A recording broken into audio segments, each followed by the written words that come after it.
Friends, welcome to newspaper editorial analysis by simplified civil services. हमारा first article है beyond the hype, जो कि super conductivity के ऊपर है। द हिंदू में आया हुआ है। Recently a group of Korean scientist develop the super conducting alloy LK99 at a room temperature and ambient pressure. ठीक है, तो LK99 एक सुपर कंडक्टिंग एलॉय है जिसको कोरियन साइंटिस्ट ने बनाया है, जो कि रूम टेम्परेचर पे डेवलप किया है। रूम टेम्परेचर का मतलब है 27 डिग्री सेल्सियस। समझ में आया क्या? इस डेवलपमेंट के पहले सुपर कंडक्टिविटी अचीव करना किसी भी मटेरियल के लिए पॉसिबल कब था? एट 0 डिग्री सेंटीग्रेड और एब्सोलूट ज़ीरो, इसको बोलते हैं एब्सोलूट ज़ीरो। ठीक है, बाकी एट वेरी लो टेम्परेचर भी बहुत सारे एलिमेंट मटेरियल कैसे बिहेव करते हैं सुपर कंडक्टिव की तरह। ठीक है, जैसे कि क्रायोजेनिक है ना, एक क्रायोजेनिक टेम्परेचर आपको पता होगा। क्रायोजेनिक टेम्परेचर में बहुत सारे एलिमेंट्स जो है, मेटल्स जो हैं, मटेरियल्स जो है सुपर कंडक्टिविटी शो करते हैं। ठीक है, तो बेसिकली सुपर कंडक्टिविटी होती क्या है इसके बारे में जानेंगे। क्रायोजेनिक तो आपको पता है ना, क्रायोजेनिक इंजन। ठीक है, क्रायोजेनिक इंजन कौन सी स्टेज में यूज़ होता है? ठीक है, लास्ट स्टेज में यूज़ हो रहा है PSLV GSLV में। उसमें कौन सा फ्यूल, ठीक है, कौन सा लिक्विड हाइड्रोजन और हीलियम, इस तरीके के जो कॉमन एलिमेंट्स हैं इसको हम यूज़ करते हैं to generate a low temperature. समझ में आया क्या? ठीक, सबसे पहले जानेंगे कि अब व्हाट इज़ सुपर कंडक्टिविटी। ठीक है, तो सुपर कंडक्टिविटी क्या होती है? It refers to a state when a material can conduct electricity without any resistance. ठीक है, समझ में तो आ ही गया होगा, और अगर नहीं आया है तो अब एकदम बेसिक से जानते हैं। बेसिक ये होता है कि जैसे कोई भी मेटल है, मेटल में क्या होते हैं? एक्स्ट्रा इलेक्ट्रॉन होते हैं जो कि अनपेयर्ड होते हैं। ठीक है, वो इलेक्ट्रॉन जब फ्लो होते हैं तो करंट जो है बहना शुरू होता है। ठीक है, करंट फ्लो होता है तो उस मेटल में बहुत सारी प्रॉपर्टीज़ होती है, उसके कारण रेजिस्टिविटी होती है, और उस जो फ्लो हो रहा है करंट, उसमें जो बाधाएं आती हैं उसको बोलते हैं हम रेजिस्टेंस।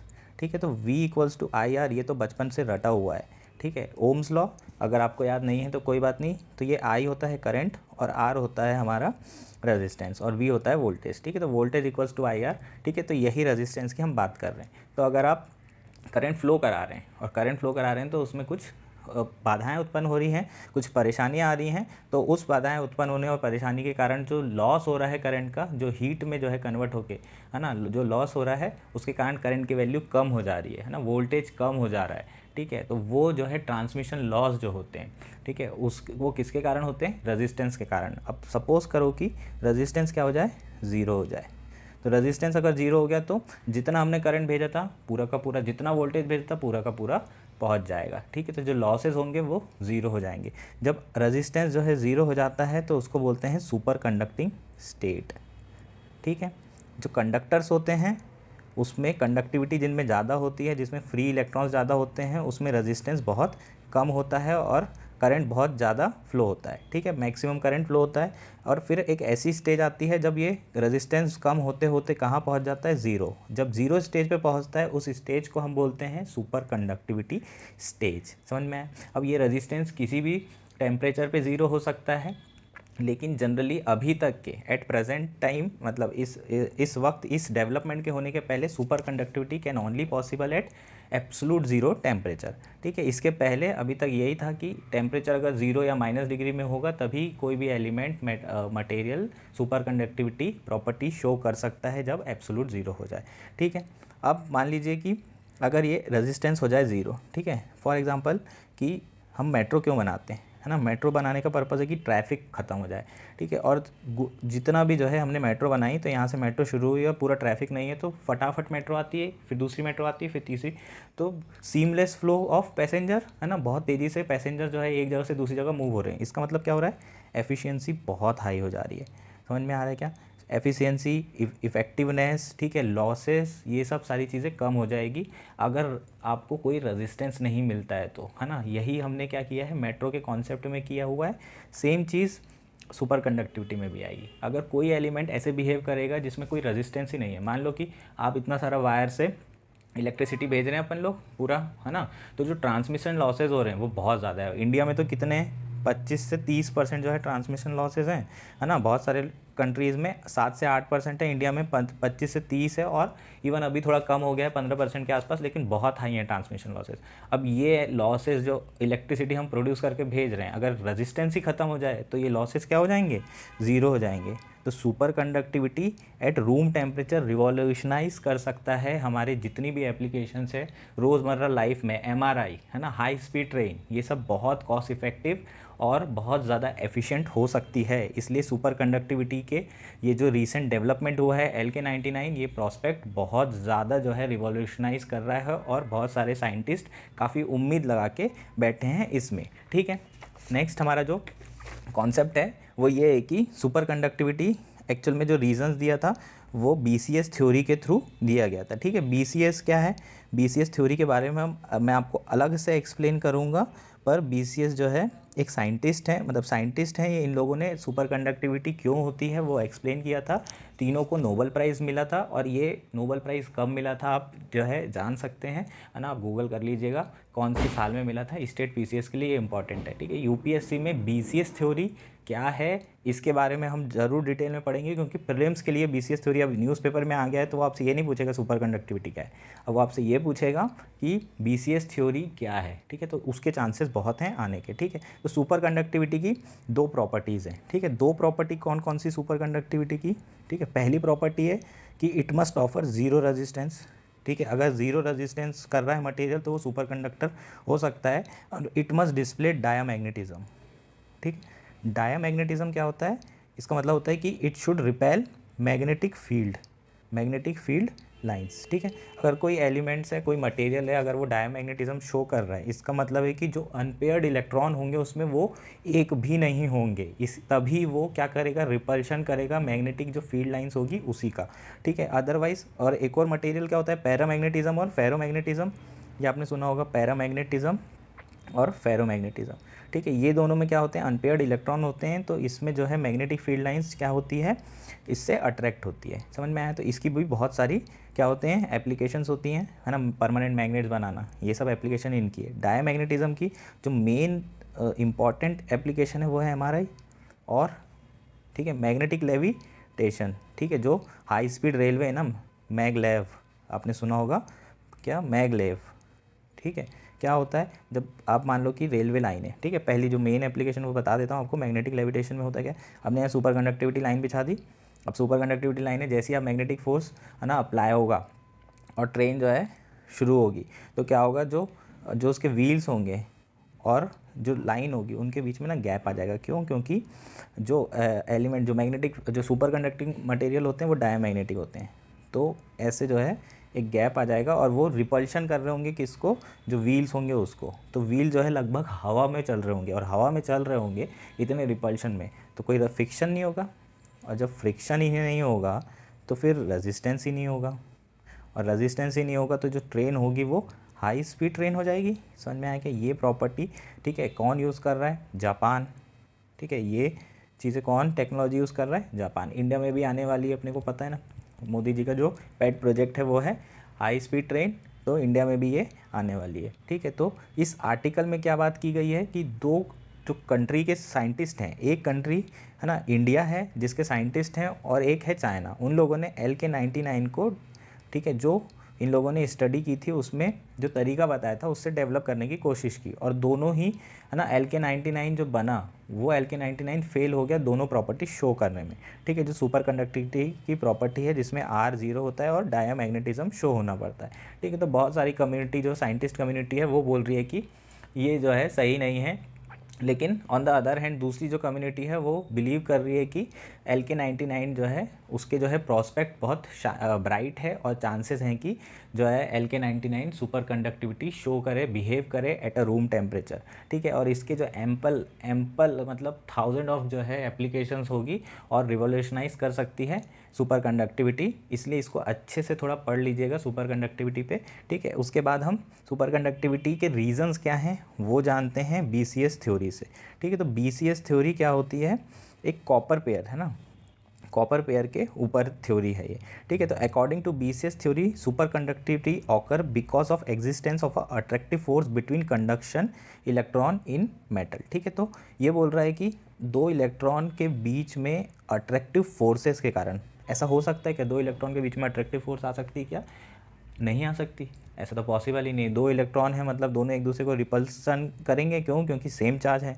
लेकिन BCS थ्योरी बोल रहा है कि सुपर कंडक्टिविटी का रीज़न है दो इलेक्ट्रॉन के बीच में क्या होना, अट्रैक्शन होना, और ये कहाँ पर हो सकता है? At a very low temperature, ठीक है। Due to this attraction the bound pair of electron form, ठीक है। तो दोनों के बीच में जब अट्रैक्शन हो जाता है तो ई का एक बाउंड पेयर फॉर्म हो जाता है, ठीक है। This pair of electron are called Cooper pair, ठीक है। तो इन जो पेयर है इसको हम क्या बोलते हैं?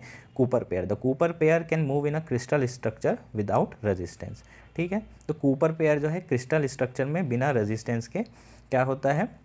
मूव करता है, ठीक है। तो अब सबसे पहले तो आपको देखें तो ये होता है लैटिस, ठीक है। अगर साइंस आपने पढ़ी है, ठीक है, फिजिक्स केमिस्ट्री, तो बहुत अच्छी बात है। जिन लोगों ने नहीं पढ़ी है उन लोगों को सिर्फ इतना जानना है कि ये सॉलिड स्ट्रक्चर होता है, ठीक है, एटम का, और इस तरीके का स्ट्रक्चर होता है, ठीक है। इसको बोलते हैं हम लैटिस, ठीक। लैटिस में क्या होता है? लेट से ये सब पॉजिटिव आयंस हैं, ठीक है, एटम्स हैं। अगर इनके बीच में इलेक्ट्रॉन मूव होता है, ठीक है, the electron will experience an attractive Coulomb force due to positive ion. तो अगर वहाँ से यहाँ मान लीजिए ये इलेक्ट्रॉन यहाँ लैटिस के बीच में मूव कर रहा है, जैसे ही लैटिस के बीच में मूव करेगा तो जो लैटिस होगा वो डिस्टॉर्ट हो जाएगा, देखिए इस तरीके से। ये जो डिस्टॉर्शन दिख रहा है, लैटिस क्या हो गया? डिस्टॉर्ट हो गया। अब जब लैटिस डिस्टॉर्ट हो जाएगा तो यहाँ पर पॉजिटिव फोर्स डेवलप हो जाएगी, ठीक है, पॉजिटिविटी डेवलप हो जाएगी। तो ये इलेक्ट्रॉन जहाँ जहाँ जाएगा वहाँ वहाँ डिस्टॉर्ट कर रहा होगा, समझ में आया क्या? ये इलेक्ट्रॉन जहाँ जहाँ जाएगा वहाँ पर डिस्टॉर्ट करेगा। और फिर पीछे से मान लो कोई और इलेक्ट्रॉन होगा, ठीक है, पीछे से ये इलेक्ट्रॉन है, जब यहाँ देखेगा यहाँ पॉजिटिविटी है तो ये इसके तरफ दौड़ा भागा आएगा, ठीक है। और ये ऐसे बिहेव करेगा कि ये दोनों जो है एक दूसरे की तरफ मूव कर रहे हैं, आपको कुछ दिखाई नहीं देगा बीच में, ठीक है। तो ये दोनों इलेक्ट्रॉन कैसे लग रहे होंगे? दोनों एक दूसरे की तरफ अट्रैक्ट हो रहे हैं, और इसी पेयर को क्या बोला गया है? Cooper pair. समझ में आया क्या? तो सपोज, ठीक है, और फिर क्या होगा? The Cooper pair of the electron has a property to move smoothly through lattice without ever changing energy between them. This means that the Cooper pair are not scattered and hence show infinite conductive, ठीक है। तो जो Cooper pair है वो, ये जो electron है ये बहुत ईजीली मूव करेंगे, है ना, किसके? Without ever changing energy between them, ठीक है। लैटिस के बीच में कोई एनर्जी चेंज नहीं होगी और बहुत आसानी से ये कूपर इलेक्ट्रॉन मूव कर रहे होंगे। इसका मतलब है कि बिना किसी रेजिस्टेंस के मूव कर रहे हैं, तो कंडक्टिविटी क्या हो जाएगी? इनफाइनाइट, और ये जो शो होगा वो कंडक्टिविटी, वो सुपर कंडक्टिविटी कहलाएगी। मटेरियल क्या कैसे बिहेव करेगा? सुपर कंडक्टर की तरह। At a high temperature due to lattice vibration the Cooper pair do not form, ठीक है। तो रीज़न क्या है? हाई टेम्परेचर पे at a high temperature due to lattice vibration the Cooper pair do not form, ठीक है। तो high temperature पे सुपर कंडक्टिविटी क्यों नहीं आती है? क्योंकि जो लैटिस में वाइब्रेशन होते हैं उसमें कूपर पेयर फॉर्म नहीं हो पाते हैं। तो समझ में आया कि मेन रीज़न सुपर कंडक्टिविटी का वो है कूपर पेयर्स, और हाई टेम्परेचर पे वो फॉर्म नहीं होते हैं। तो ऐसे एलिमेंट बनाने की कोशिश कर रहे हैं, ऐसे मटेरियल बनाने की कोशिश कर रहे हैं कि जो नॉर्मल रूम टेम्परेचर पे अपने को सुपर कंडक्टिविटी की तरह बिहेव करे, जिसकी प्रॉपर्टी 2 है, R=0, डायमैग्नेटिज्म होना चाहिए, जिसमें मैग्नेटिक फील्ड जाए तो रिपल्शन होए। इसकी प्रॉपर्टीज़, ये दो प्रॉपर्टीज़ हो गई, और इसके एप्लीकेशन इतनी हज़ारों है, इतनी कॉस्ट इफेक्टिव हो जाएगी, इतनी एफिशिएंट हो जाएगी। जितना भी अपन करंट वाली चीज़ें यूज़ कर रहे हैं उसमें कोई रेजिस्टेंस नहीं होगा, मतलब हीट नहीं निकलेगी, मतलब लॉसेस ज़ीरो हो जाएंगे और बहुत ज़्यादा कॉस्ट इफेक्टिव हो जाएगा। ये हमारा फर्स्ट आर्टिकल था। अगर आपको समझ में आ गया है तो इसमें प्रीलिम्स में जो भी पूछेगा इससे बाहर कुछ नहीं पूछेगा। मेंस में BCS थ्योरी के बारे में भी आ सकता है, BCS थ्योरी प्रीलिम्स में भी आ सकता है। एक बार BCS थ्योरी को आप देख लीजिएगा, है ना, अलग से। बाकी मैंने यहाँ बहुत अच्छे से एक्सप्लेन कर दिया है, ठीक है। तो हमारा ये फर्स्ट आर्टिकल कंप्लीट होता है। हमारा नेक्स्ट आर्टिकल है neither the right to privacy nor the right to information. Basically ये आर्टिकल DPDP एक्ट के ऊपर है। इसमें क्रिटिसाइज़ किया गया है किसके द्वारा? एक IIT दिल्ली की प्रोफेसर हैं इकोनॉमिक्स की, उन्होंने क्रिटिसाइज़ किया है इस आर्टिकल को। हिंदू में जैसे कि मैंने पहले ही बताया कि सिर्फ क्रिटिसिज्म ही दिया रहता है, ठीक है, ज़्यादा सॉल्यूशन की बात नहीं की होती है। तो इसमें भी 3 क्रिटिसिज्म दिए हुए हैं, 3 में से 2 जो है हम लोगों ने पहले सेशन में डिस्कस नहीं किए हैं, क्योंकि उसमें थोड़े एग्जांपल्स हैं, ठीक है। तो वो एग्जांपल्स काफ़ी अच्छे हैं आपके मेंस आंसर राइटिंग में, आपके आंसर्स को एनरिच करने के लिए, ठीक है। तो इसलिए ये हम लोग आर्टिकल डिस्कस कर रहे हैं, ठीक है। तो 3 क्रिटिसिज्म में से जो फर्स्ट क्रिटिसिज्म है वो है हमारी कि जो बिल है वो end up undermining right to information without doing much to protect our right to privacy, ठीक है। According to her both RTI and RTP are complementary in nature, ठीक है। तो RTI क्या होता है? राइट टू इन्फॉर्मेशन, ठीक है। Right to information under which article 21, ठीक है, ये पहले भी आ चुका है और प्रीलिम्स में पूछ चुका है। और राइट टू प्राइवेसी में क्या होता है, राइट टू प्राइवेसी भी क्या है, आर्टिकल 21, ठीक है, ये दोनों आर्टिकल 21 में आ गए।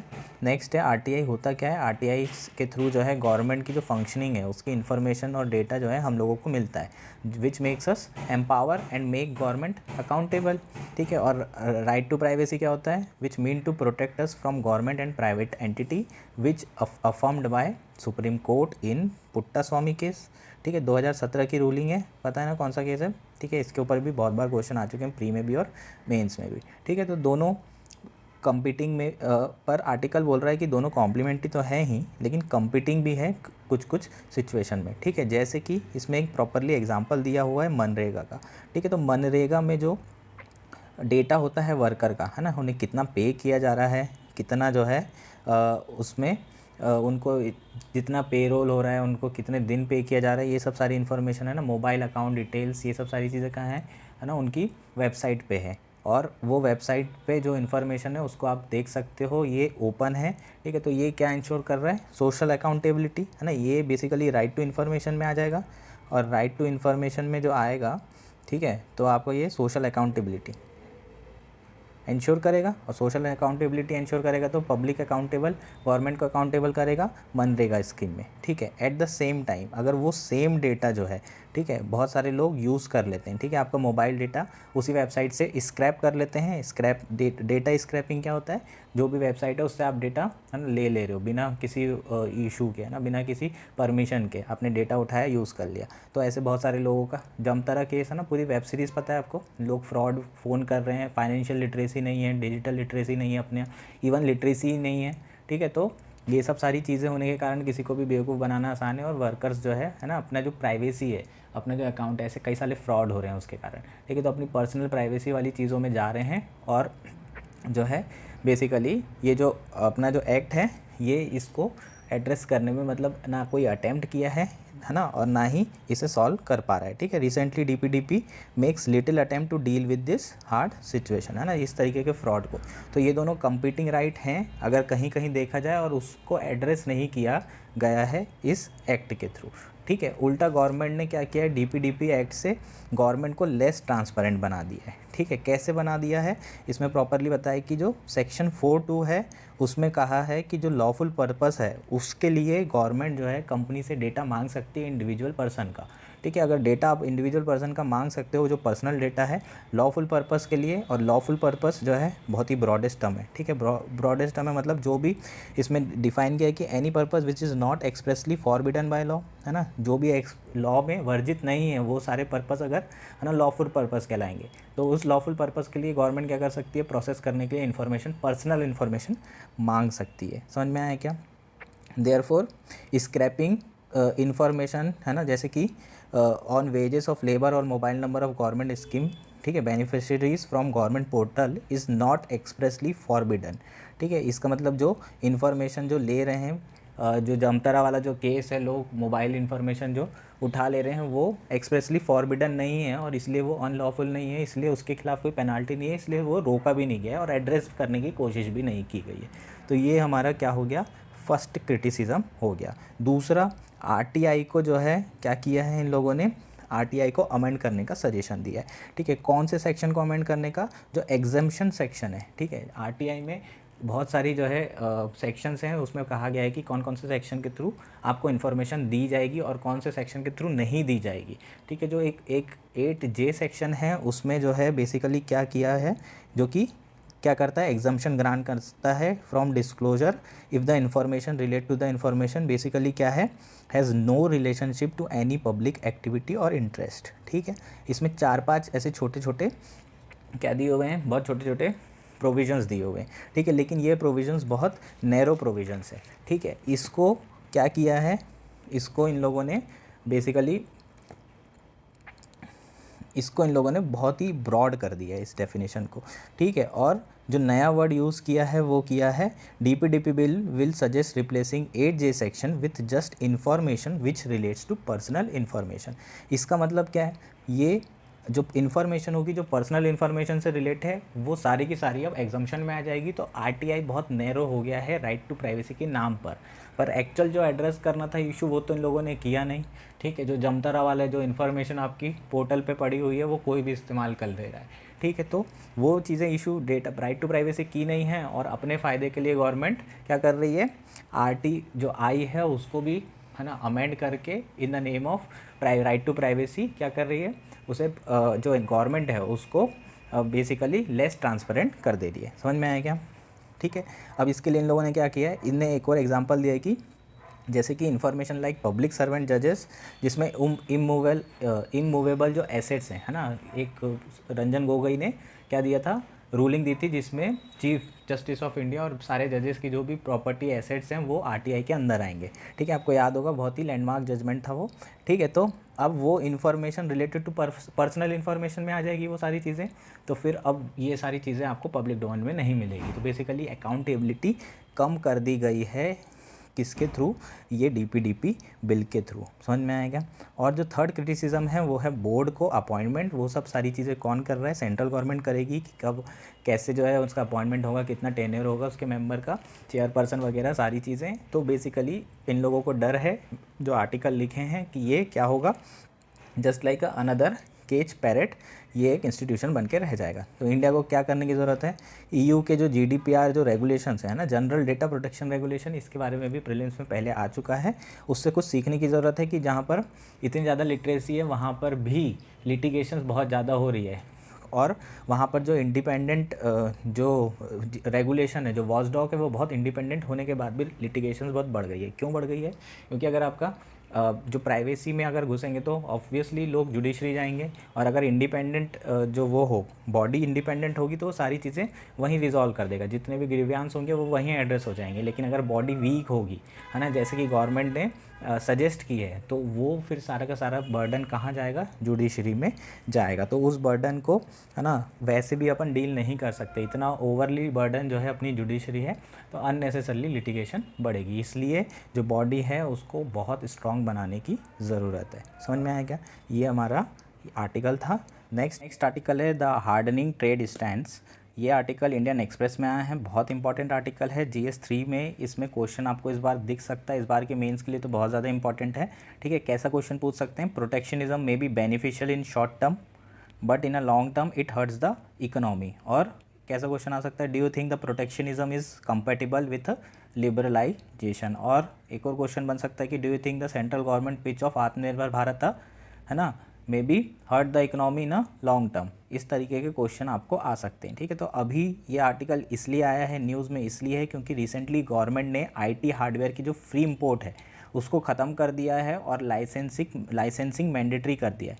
1991 के बाद लाइसेंसिंग पहली बार शुरू हुई है। 1991 मतलब जब रिफॉर्म हुए थे हमारे LPG सिलेंडर की बात नहीं कर रहा हूँ, LPG रिफॉर्म्स की बात कर रहा हूँ, लिबरलाइजेशन, प्राइवेटाइजेशन और ग्लोबलाइजेशन की, ठीक है। तो हमारा जो उसके बाद फर्स्ट टाइम जो है अब जो भी इंपोर्ट होंगे IT हार्डवेयर के वो लाइसेंसेस के थ्रू होंगे, ठीक है। तो उसके कारण आपकी कॉस्ट बढ़ जाएगी और बहुत सारा कियोस हो जाएगा, ठीक है। और बहुत सारी जो है चीज़ें आएगी, अपन देखते हैं एक एक करके, ठीक है। तो 2017 इस आर्टिकल में जो है क्या बात की कि 2017-18 से ही गवर्नमेंट ने कस्टम ड्यूटी बढ़ा रही है, ठीक है। तो एवरेज टैरिफ जो है पहले 13% था, ठीक है। एवरेज टैरिफ मतलब टोटल टैरिफ जितने भी आइटम हम लोग आ रहे हैं, इंपोर्ट हो रहे हैं, उसमें जो टैरिफ लगा रहे हैं उसमें उसकी एवरेज टैरिफ की वैल्यू थी 13%। मतलब कुछ टैरिफ होंगे जिसमें 100% होगा है ना कस्टम, कुछ प्रोडक्ट होंगे जिसमें 100% कस्टम होगा, कुछ प्रोडक्ट होंगे जिसमें 0% टैरिफ होगा, ठीक है। तो इतना डिफरेंस, टोटल एवरेज अगर टोटल निकाले तो उसका 13% है, ठीक है। और जो यूरोपियन कंट्रीज़ हैं, जो US वेस्ट वाली कंट्रीज़ हैं, उसमें जो है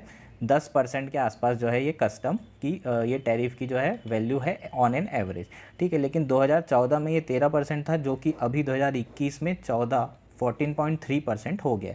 इसका मतलब है कि ये क्या एविडेंस है, ये क्या शो कर रहा है कि इंडिया में जो है प्रोटेक्शनिज्म बढ़ रहा है, टैरिफ जो ऑन एन एवरेज है वो बढ़ रहा है, ठीक है। अब मेन जो पॉइंट हैं कि क्या पॉइंट्स हैं इसको फेवर करने के, ठीक है। जो रीसेंट प्रोटेक्शनिज्म स्टांस जो है गवर्नमेंट ने लिया है, जो पिछले 6-7 सालों में जो लिया है, बेसिकली 2017 के बाद से ये जो प्रोटेक्शनिज्म है वो बढ़ा है। तो उसका मेन रीज़न क्या है, एक जो गवर्नमेंट कह रही है कि पूरी दुनिया में जो है ना, स्पेशली वेस्ट में प्रोटेक्शनिज्म बढ़ा है, तो उसको काउंटर करने के लिए हम लोगों ने भी टैरिफ बढ़ाया है। ठीक है, तो ये फर्स्ट पॉइंट हो जाएगा। उसके लिए आप एग्जांपल लिख सकते हो कि यूएस ने इंडिया पे क्या किया था, लीवी किया था, स्टील और एल्यूमिनियम के प्रोडक्ट्स पर जो टैक्सेस हैं वो बहुत बढ़ा दिए थे। ठीक है, जो टैरिफ था वो बहुत बढ़ा दिया था। दूसरा जो मेन रीज़न है वो है चाइना। चाइना के कारण क्यों, एक तो चाइना डंपिंग करता है। ठीक, तो सबसे पहले चाइना लिखेंगे, और चाइना में फर्स्ट पॉइंट क्या होगा, डंपिंग कर देता है पूरा का पूरा, और flood of cheap goods in Indian market. ठीक है, ये सबसे बड़ा रीज़न है। दूसरा जियोपॉलिटिकल रीज़न है, क्योंकि बॉर्डर डिस्प्यूट हो रहा है, मतलब एक तरीके से वहाँ लड़ाई चल रही है बॉर्डर पे, और यहाँ पर तुम इकोनॉमिकली जो है इंटरडिपेंडेंसी इंडिया की बहुत ज़्यादा है, और इकोनॉमिक जो है फ्लरिश हो रहा है, इंडिया से ही पैसा कमा रहा है। तो इंडिया क्या चाहता है कि डिपेंडेंसी कम हो, है ना। एक बीच में चला आया था कि डिजिटल स्ट्राइक किया है गवर्नमेंट ने। ठीक है, तो बहुत सारे ऐप बैन कर दिए थे, तो वो भी इसी जो है उसमें देखा जा रहा था, जियोपॉलिटिकल के चश्मे से देखा जा रहा था। उस जो गवर्नमेंट ने क्या किया था, जो बैन किया था बहुत सारे ऐप्स को, है ना। ठीक है, नेक्स्ट है हमारा कि जो चाइना, बेसिकली चाइना का ही जो पॉइंट है उसमें कि इंटरडिपेंडेंस को कम करना है, क्योंकि बहुत ज़्यादा 120 बिलियन के आसपास जो है ट्रेड हो रहा है चाइना से, और इंडिया का ट्रेड जो है डेफिसिट ऑलमोस्ट 100 बिलियन के आसपास है। ठीक है, तो डिपेंडेंस। और फोर्थ जो पॉइंट है, to curb the security breaches and national security. ठीक है, तो इंडिया की, है ना, सिक्योरिटी, क्योंकि जितने भी आईटी हार्डवेयर हैं इन सब में थोड़ा रिस्क रहता है हैकिंग का, साइबर सिक्योरिटी के ना होने का। ठीक है, तो ये सब हैकिंग वगैरह के जो इश्यूज़ हैं, सिक्योरिटी ब्रीचेज़ हैं, और नेशनल सिक्योरिटी के कारण जो है गवर्नमेंट ने ये स्टांस लिया है। ठीक है, तो थर्ड है जो इंपॉर्टेंट पॉइंट है, जो बहुत इंपॉर्टेंट पॉइंट है, वो है टू मेक इंडिया आत्मनिर्भर और सेल्फ सफिशिएंट। ठीक है, तो रिसेंटली गवर्नमेंट ने क्या चालू की है 2020-21 में, प्रोडक्शन लिंक इंसेंटिव प्रोग्राम। ठीक है, जिसको रिजुविनेट करने के लिए और साइन अप बढ़ाने के लिए जो कंपनीज़ है, इंडिया ने ये अप्रोच ली है, प्रोटेक्शनिज्म अप्रोच। ठीक है, और दूसरा रीज़न क्या है, टू इंक्रीज़ लोकल एम्प्लॉयमेंट। ठीक है, लोकल एम्प्लॉयमेंट को क्या कर रहे हैं इन लोग, बढ़ाना चाहते हैं।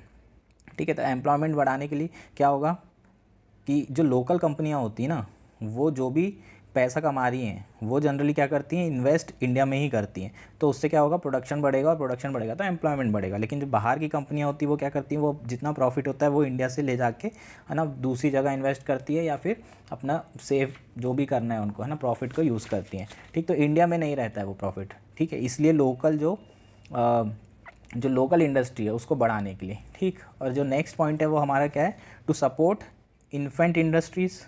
ठीक है, infant industry in rising sector, जैसे कि सोलर सेक्टर हो गया, सोलर एनर्जी वाला, है ना। सोलर पैनल के लिए भी गवर्नमेंट ने बढ़ा दिए थे टैक्सेस, है ना, टैरिफ बढ़ा दिया था। क्यों, ताकि यहीं पर इंडिया में किया जा सके। चाइना से बहुत सस्ते आ रहे थे, तो इन लोग जो है खुद से जो है प्रोड्यूस नहीं कर रहे थे, क्योंकि बहुत ही ज़्यादा सस्ते थे। तो गवर्नमेंट ने राइजिंग सेक्टर में इन्फेंट इंडस्ट्री को बचाने के लिए, सपोर्ट करने के लिए, कि इंडिया आत्मनिर्भर बन सके। ठीक है, तो उन लोगों को क्या किया है, सपोर्ट करने के लिए ये प्रोटेक्शनिज्म स्टांस लिया है। ठीक है, और एक जो मोस्ट इंपॉर्टेंट पॉइंट है जो इस आर्टिकल में कवर किया गया है, वो है to correct the inversion duty structure. Inversion duty structure क्या होता है, इन्वर्जन ड्यूटी स्ट्रक्चर होता यह है कि जो रॉ मटेरियल है उस पर टैरिफ 20% होगा, और जो फिनिश्ड गुड है, जैसे कि कॉटन का जो रॉ मटेरियल आपने बुलाया उस पर 20% टैक्स लगा रहे हैं इम्पोर्ट, और जो फिनिश्ड गुड है, शर्ट्स मान लो, उस पर 10% लग रहा है। तो ये जो है इन्वर्जन ड्यूटी में आ रहा है। ठीक है, मतलब अगर अपने यहाँ जो है हम बाहर से बुला रहे हैं कॉटन को, अपने यहाँ के जो प्रोड्यूसर हैं और वो बना रहे हैं, तो उनको 20% टैक्स देना पड़ रहा है, और बाहर से जो फिनिश शर्ट्स आ रही हैं उनको 10% टैक्स लग रहा है। ठीक है, तो इसको बोलते हैं इन्वर्टेड ड्यूटी स्ट्रक्चर। इसको सही करने के लिए गवर्नमेंट क्या कर रही है, टैक्सेस बढ़ा रही है, किस पे, जो फिनिश्ड गुड हैं उस पर। ठीक है, तो ये भी एक रीज़न गवर्नमेंट ने दिया हुआ है। ठीक है, इश्यूज़ क्या क्या हैं, सबसे पहला इशू है ट्रेड डाइवर्जन। ट्रेड डाइवर्जन का मतलब क्या होता है, बहुत अच्छे से समझना है, ये इकोनॉमिक टर्म है। ठीक है, मान लीजिए आपने इंडिया ने ऑस्ट्रेलिया के साथ क्या किया है, FTA। ठीक, और वहाँ पर टीवी बन रहा है 110 रुपये का। ठीक, और इंडिया ने टीवी पे टैक्स लगाया है, अभी जैसे इंपोर्ट में टैक्स बढ़ा दिया है, और टैक्स बढ़ा के मान लो कर दिया है 10%। ठीक है, पहले एक भी टैक्स नहीं लग रहा था। अब जो ताइवान है, ठीक है, वहाँ पर 100 रुपये में टीवी बन रहा है, और 15% टैक्स लगा दिया। ठीक है, और 100 रुपये में टीवी बन रहा है, और टैक्स लगने के बाद इंडिया में कितने का आ रहा है, 115। तो अब हम ऑस्ट्रेलिया से तो हमारा फ्री ट्रेड एग्रीमेंट है, तो वहाँ से जो टीवी आएगा वो 110 का मिलेगा, लेकिन ताइवान से जो आएगा वो हमें 115 का मिलेगा, क्योंकि हमने टैरिफ लगा दिया है। ठीक है। तो इससे क्या होगा, 110 वाला जो कि लेस कॉम्पिटिटिव है, जो रिसोर्सेज उतना अच्छा से यूज़ नहीं कर रहा है, जो कॉस्टली है, वो हम खरीदेंगे, और 115 वाला हम नहीं खरीदेंगे, ठीक है। जबकि 115 वाला 100 रुपये में बन रहा है। अगर फ्री ट्रेड होता तो हम कहाँ से खरीदते, ताइवान से खरीदते, लेकिन अब हम कहाँ से खरीदेंगे, ऑस्ट्रेलिया से। तो इससे क्या होगा, रिसोर्सेज का लॉस होगा। इसको बोलते हैं ट्रेड को डाइवर्जन हो जाना, ठीक है। तो ये क्या हो जाएगा, ट्रेड डाइवर्जन हो जाएगा। इससे ज़्यादा अगर जो अपन स्टांस यूज़ कर रहे हैं प्रोटेक्शनिज्म का, उससे सबसे बड़ा इशू क्या है, ट्रेड डाइवर्जन। और ट्रेड डाइवर्जन होगा तो बेसिकली कंज्यूमर सरप्लस कम हो जाएगा। कंज्यूमर सरप्लस मतलब अब कंज्यूमर को ज़्यादा कॉस्ट देनी पड़ेगी। 110 रुपये कितनी दे सकते थे वो पहले, 100 रुपये देना पड़ता था उनको, अब उनको कॉस्ट बढ़ जाएगी। इससे जो है कंज्यूमर जो सरप्लस है वो कम हो जाएगा, ठीक है। नेक्स्ट है जो हमारे लॉसेस हैं, डेड वेट लॉस बोलते हैं उसको, है ना। डेड वेट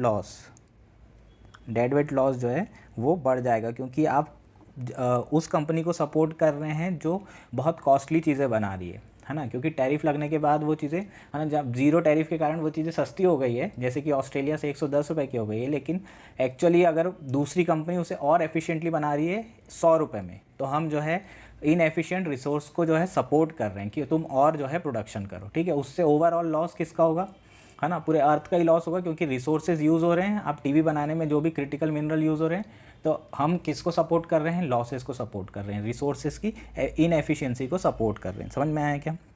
उसके बाद it's support local industry in competency and inefficient production, ठीक है। तो इसके कारण क्या होगा कि जो लोकल, है ना, मान लो कि सेम चीज़ अगर लोकल टीवी, है ना, बने, जैसे बीपीएल अपना बिना उसके टैरिफ के 100 रुपये का हो जाए, 110 रुपये का, और 100 रुपये में अपने को बढ़िया बढ़िया सोनी इरेक्शन मिल रही हो, तो अब अपन 110 वाली खरीदेंगे, क्योंकि अब टैरिफ के बाद ये 115 की हो गई है। तो हमारी जो लोकल इंडस्ट्री है वो भी इनएफिशिएंट हो जाएगी, ठीक है, और उनको सपोर्ट करेंगे जैसे कि 1991 के पहले हो रहा था। इसके साथ साथ और क्या होगा, लाइसेंसिंग के साथ साथ करप्शन भी बढ़ेगा। लाइसेंसिंग से मोनोपोली होगी, क्योंकि मोनोपोली कैसे होगी, लाइसेंस सबको तो मिलेगा नहीं, जिन को मिलेगा उनकी मोनोपोली हो जाएगी, और फिर वो कॉस्ट बढ़ा देंगे। समझ में आ रहा है क्या। और लाइसेंस लेने के लिए, है ना, गवर्नमेंट डिपार्टमेंट में खूब जो है क्या होगी, रेंट सीकिंग बोलते हैं इसको, खूब जो है अपना पाम को गर्म किया जाएगा, पैसे दिए जाएंगे, तो ऑब्वियसली जो कॉस्ट होगी लाइसेंस की वो बढ़ जाएगी। तो फिर जो डिस्ट्रीब्यूशन कॉस्ट होगी कंज्यूमर को, है ना, डीलर्स को, वो भी कॉस्ट बढ़ जाएगी। तो कंज्यूमर का जो है नुकसान होगा, और बहुत ज़्यादा क्या होगा, करप्शन होगा, ठीक है।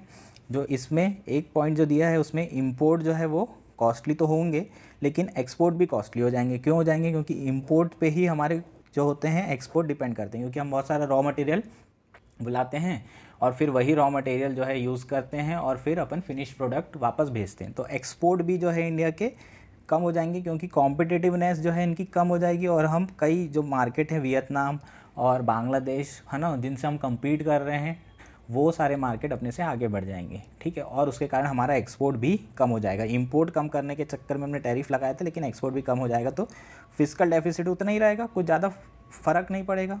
समझ में आया क्या। तो ये सब सारे इश्यूज़ हैं। उसके बाद एक जो मेन इशू है वो WTO का है ना, मोस्ट फेवर नेशन का आपको स्टेटस है, और मोस्ट फेवर नेशन का स्टेटस है मतलब आप ऐसे ट्रेड जो है टैरिफ लगा नहीं सकते, वरना आपसे 164 कंट्रीज़, है ना, रिवेंज ले सकती है और काउंटर जो है टैरिफ बढ़ा सकती है। उससे भी इंडिया का एक्सपोर्ट जो है कम हो जाएगा, ठीक है। उसके बाद एक्सपोर्ट कम होगा तो डॉलर कम होंगे तो डेप्रिसिएशन कम होगा तो वापस टेपर टेंट्रम वाला सारा इशू। समझ में आया क्या। सारा का सारा कैपिटल फ्लाइट हो रहा है, और जो है इंडिया को कैपिटल कॉस्ट भी बढ़ जाएगी जो इंडिया बाहर से ख़रीद रहा था। समझ में आया क्या। ये सब सारे इश्यूज़ आएंगे, ये सारे इश्यूज़ को आपको बढ़िया से एक्सप्लेन करना है। तो सॉल्यूशन क्या है, बेसिकली इंडिया को क्या करना चाहिए, जो सप्लाई ग्लोबल वैल्यू चेन है उस पे जो है उसका पार्ट बनने का फोकस करना चाहिए। समझ में आए, ताकि जो मार्केट को जो लूज़ कर रहे हैं वो वियतनाम और बांग्लादेश को वो ना करे, ठीक है। और इंडिया को क्या करना चाहिए, मोर FTA साइन करने की ज़रूरत है, प्लस रीजनल ब्लॉक को भी जो फ्री ट्रेड एग्रीमेंट है लाइक RCEP उनको भी जो है वापस नेगोशिएट करने की ज़रूरत है, ताकि ज़्यादा से ज़्यादा क्या हो सके, ट्रेड का इम्प्रूव हो सके और एक्सपोर्ट बढ़ सके। एट द सेम टाइम क्या करने की ज़रूरत है, it must address it's interdependency with China, ठीक है, ताकि by finding alternative supply chain just like US ने नया शुरू क्या किया है, फ्रेंड शोरिंग, मतलब अपने फ्रेंड, है ना, फ्रेंड्स हैं उन्हीं से जो है ज़्यादा से ज़्यादा ट्रेड करना, वहीं पर जो है कंपनीज़ को इस्टेब्लिश करना जो फ्रेंडली अलाइज हैं जो डेमोक्रेटिक कंट्रीज़ है। तो अल्टरनेटिव सप्लाई चेन इंडिया भी ढूंढ सकता है, ये सब इसके सॉल्यूशन हो जाएंगे। तो ये बहुत इंपॉर्टेंट आर्टिकल है, प्रॉपरली होपफुली आपको ये चीज़ें समझ में आई होगी। और ये GS3 में ये क्वेश्चन इस बार आपको दिखेगा, ठीक है, प्रोटेक्शनिज्म, राइज इन प्रोटेक्शनिज्म, या आपको ऐसे में भी ये क्वेश्चन आ सकता है, ठीक है। तो ये हमारा आर्टिकल हो गया इंडियन एक्सप्रेस का। आर्टिकल यहीं ख़त्म होते हैं। और फ्रेंड्स, हम लोग काफ़ी जो है ट्राई कर रहे हैं कि आपको प्रिसाइज कंटेंट दिया जा सके, और कई सारे न्यूज़पेपर के कंटेंट को हम लोग पढ़ के आपको देने की कोशिश कर रहे हैं। तो प्लीज़ अगर आपको अच्छा लग रहा है तो आप लोग प्लीज़ लाइक करिए, शेयर करिए, सब्सक्राइब करिए। और अब हम नेक्स्ट डे फिर से आर्टिकल लेके आएंगे। Thank you and have a nice day.